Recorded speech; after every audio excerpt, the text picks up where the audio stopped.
Programme میں ناظرین ایک مرتبہ پھر خوش آمدید ہمارے آج کے خصوصی مہمان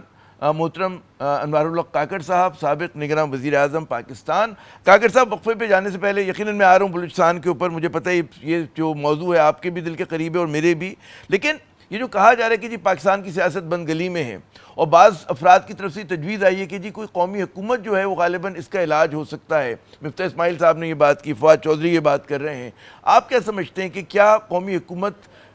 کوئی ان دکھوں کا مداوع کر سکے گی؟ حالانکہ ابھی ظاہر ہے کہ لوگ صرف مطالبے کی حد تک یہ بات کر رہے ہیں۔ جی دیکھیں، میں سمجھتا ہوں کہ سردست تو مجھے کوئی قومی حکومت کے امکانات نہ نظر آ رہے ہیں، نہ اس کو ڈیمانڈ کرنے کی پولیٹیکل سرکمسٹانسز میں کمپلشن نظر آ رہی ہے، دونوں صورتیں نہیں نظر آ رہی ہیں۔ اچھا، آپ قومی حکومت اس وقت میرے خیال میں ڈیمانڈ کرتے ہیں جب آپ سمجھ رہے ہوں کہ پولیٹیکل اور اکنامک سٹرکچر جو ہے وہ کرمبل کر رہا ہے، ٹیکس کلیکشن نہیں ہو پا رہی ہے، انسسٹینیبل ڈسپنسیشن ہو رہی ہے حکومت کے اخراجات کی، جو لا اینڈ آرڈر ہے، ٹیررزم ہے، وہ beyond the state's rate control اس کا باہر نکل چکا ہے۔ تو ایسی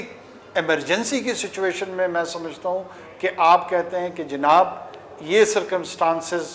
ڈیمانڈ کرتے ہیں، فورس کرتے ہیں، ارج کرتے ہیں کہ تمام جماعتوں کی نمائندگی کے ساتھ ایک نیشنل یا قومی حکومت کی تشکیل کی طرف جایا جائے۔ اس وقت مجھے اگر ایک جملہ اجازت دیں پھر میں آ رہا ہوں کنیکٹڈ ہی ایسے، وہ یہ کہ جو آپ نے کہا کہ جی اگر چیزیں امپلوژن، بہت سارے لوگوں کا خیال ہے کہ امپلوژن کی طرف جا رہی ہیں پاکستان سے، بجائے اس کے کہ سرمایہ کاری باہر سے آئے، کیونکہ حالات ایسے ہیں، ہمارے جو کمپنیز ہیں وہ باہر جا رہی ہیں۔ سب کو پتہ ہے دبئی گزشتہ 6 ماہ میں، پہلے 6 ماہ میں سال کے 3968 کمپنیاں چلی گئی ہیں، ٹھیک ہے نا۔ وہ بتاتے ہیں کہ جی معاشی ہماری نموز کم ہے، معاشی سرگرمیاں سست ہیں، دہشت گردی کا فریق، ابھی ہم اس پہ بات بھی کریں گے تفصیل کے ساتھ، وہ آپ کو لگتا ہے کہ بہت بڑھ گیا ہے اور مختلف شکلوں میں ہے، جہاں پہ تنگ نظر قوم پرست ہیں، وہاں پر آپ دیکھتے ہیں کہ جو مذہب کو استعمال کرنے والے دہشت گرد ہیں وہ بھی ہیں۔ تو بہت ساری چیزیں چیلنجنگ ہیں، اور اس کے ساتھ ساتھ ہم دیکھتے ہیں کہ جو تقسیم آ گئی ہے سیاسی سطح پہ مین اسٹریم پولیٹکس میں، تو یہ کیا تمام عوامل ایسے نہیں ہیں کہ جہاں پر کنسنسس ہو اور پاکستان کو آگے بڑھنے کا راستہ دیا جائے کہ جہاں پر وہ لوگ جو متنازع ہیں وہ پیچھے ہٹ جائیں اور نئے لوگ آئیں، جوان خون آئے، 21ویں صدی کے آپ جیسے لوگ، ینگ پولیٹیشین سامنے آئیں اور پاکستان کو آگے لے کے چلیں؟ جی اچھا، میں سمجھتا ہوں اگر ہمیں سسٹم کی کنٹینیوٹی چاہیے تو جن لوگوں کے پاس آج مینڈیٹ ہے، مجھے جو نقطہ سمجھ نہیں آتا وہ یہ ہے کہ کوئی بھی اپوزیشن، چاہے وہ آج کی پی ٹی آئی ہو یا ارلیئر پی ڈی ایم ہو، وہ ڈیموکریسی کا اور سویلین سپرمیسی کا نعرہ دیتے ہوئے یہ کیوں بھول جاتے ہیں کہ کنسٹرکٹیو ایفیکٹیو اپوزیشن روح ہے جمہوریت کی، وہ والا کردار کیوں نہیں ادا کر رہے ہوتے؟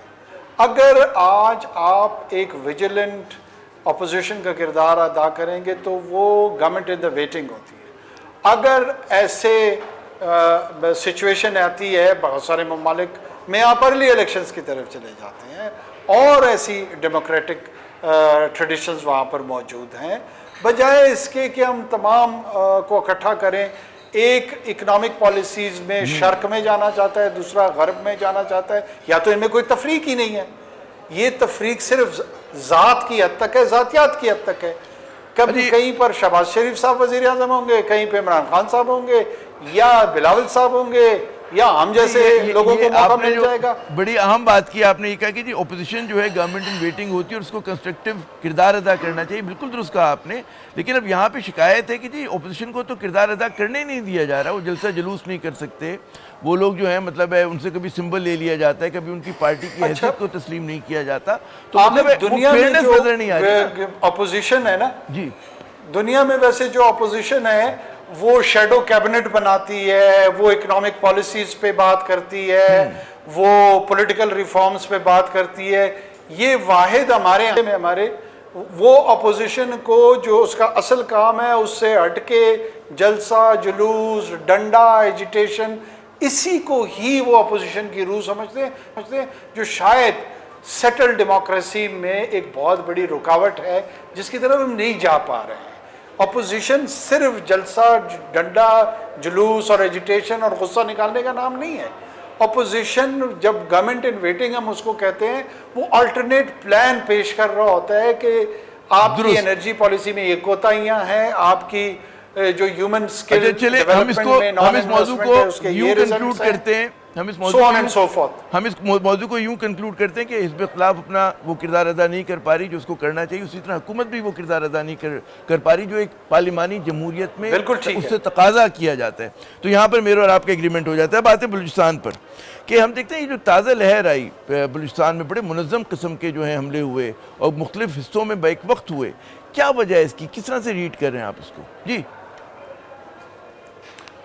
عامر، اس میں دو پہلو ہیں. ایک یہ ہے کہ ان کی جو کیپیبلٹی ہے اس سے لوگ الارمڈ ہیں کہ کیا یہ کیپیبلٹی ان کی کیسے اس حد تک بڑھ گئی ہے کہ اتنے آرگنائزڈ اٹیکس انہوں نے آرکسٹریٹ کیے ہیں، ڈسپلے کیے ہیں اپنی کیپیسٹی کو. دوسرا، بائی اینڈ لارج پاپولیشن میں ان کی سپورٹ بیس بڑھ گئی ہے. یہ دونوں ایسے نکات ہیں جن پہ رائٹلی سو لوگ میرے خیال میں کنسرنڈ ہیں. ہمیں یہ نہیں بھولنا چاہیے کہ 2022 پوسٹ 2022 اس خطے میں ایک بہت بڑی تبدیلی یہ آئی کہ نیٹو اور یو ایس کی فورسز یہاں سے نکل کے گئیں اور ان کے جو ریمیننگ گیجٹس تھے جس میں شاید وہ ساتھ لے کے نہیں جا پا رہے تھے یا لے کے نہیں گئے intentionally, whatever the reason is, outcome اس کا یہ ہے کہ خطے میں بہت بڑی کھیپ اسمال آرمز کی پھیل گئی ہے. وہ پاکستان سے لے کے مڈل ایسٹ تک یہ بہت سارے ایسے نان اسٹیٹ ایکٹرز ہیں جن کے ہتھے چڑھی ہیں، اور ان گیجٹری کی بنیاد پہ جو آلریڈی ایگزسٹنگ ٹیررسٹ گروپس تھے انہوں نے مختلف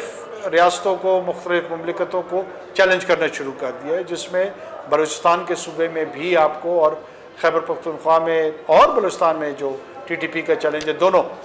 نظر آ رہے ہوتے ہیں. کیا ہمارا رسپونڈ کرنے کی صلاحیت ہے یا نہیں ہے؟ میں بہت کمفرٹیبل ہوں کہ وہ صلاحیت آپ کی بدرجہ عتب موجود ہے. جو سوشل سپیس میں، نیشنل پولیٹیکل سپیس میں ان کے لیے ایک سپورٹ بیس سوسائٹی پرووائڈ کر رہی ہوتی ہے اور ایک میکانزم آف ایکسیپٹیبلٹی، لیجیٹیمیسی اگر نہ ہو لیکن میکانزم آف ایکسیپٹیبلٹی اس طریقے سے دیکھتے ہیں کہ وہ وائلنس کو ریشنلائز کرتے ہیں مینٹلی.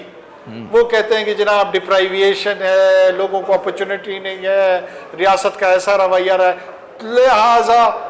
5 افراد پنجاب کے پروونس سے کسی اور پروونس سے شناخت کی بنیاد پہ لوگوں کو غصہ آتا ہے وہ تو ماریں گے. یہ ایک ایکسپلینیشن دیتے ہیں جو کہ بالکل سریل، ایبزرڈ اور بیہودہ ایکسپلینیشن ہے. ایسا قطع نہیں ہو سکتا. آپ وائلنس کی ایکسیپٹیبلٹی نہیں دے سکتے. اگر کہیں پر ڈپرائیویشن ہے تو اس کا حل یہ ہے کہ وہاں سڑک بن جائے، وہاں اسپتال بن جائے، وہاں اسکول بن جائے. وہاں قتل کرنے کا جواز نہیں دیا جا سکتا. یہ بالکل درست کہا آپ نے، اس کو ہیروئک انداز میں پیش نہیں کیا بالکل جا آپ نے درست کہا، لیکن وہ ایک کنڈیمیبل اور کبھی کام ہے، گندا کام، بالکل گندا کام ہے اور قابل مذمت بھی ہے. لیکن اجازت دیں یہاں پہ میں ایک وقفہ لیتا ہوں. وقفے کے بعد جب میں دوبارہ آؤں گا تو میں کہ جو اتنا پینٹ اپ اینگر، اتنا غصہ ہے بعض لوگوں میں، اور صرف بلوچستان میں نہیں، ملک کے مختلف علاقوں میں اس کا کہیں نہ کہیں ہم دیکھتے ہیں، اس کی کیا وجہ ہے اور کیوں اتنا وہ ملیٹنسی کی طرف وہ سمجھتے ہیں کہ جی یہی راستہ جو ہے واحد ہے، اس کا تدارک کیا ہو سکتا ہے؟ ذرا بات کریں گے وقفے کے بعد.